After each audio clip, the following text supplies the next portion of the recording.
þetta var fínn sigur hjá okkur núna í dag. Já, greiðlega mikilvægt fyrir okkur. Já, Grindavík að tapa stórt. Já, ok, ég vissi það ekki. Nei, þannig að þið svona virðist vera að landa þessu þriðja sæti. Já, þetta var bara mjög mikilvægt til að halda okkur í úrslitakeppninni og við verðum að tryggja okkur sæti þar. Já, núna var þetta bara svona frekar auðvöldur leikur fyrir ykkur, eða þú veist, þið svona... Við erum líka náttúrulega hörkuleg og tókum valið með daginn, þannig að við vissum alveg að fara í hörkubaráttu og við klárum þetta kannski bara í fjórða leik, það var ekkert fyrir sko, það var eitthvað 5 stiga leikur í hálfleik. Já. Það var aldrei gefins.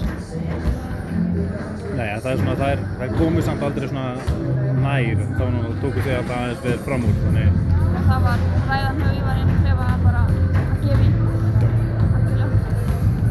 Herru, næsti leikur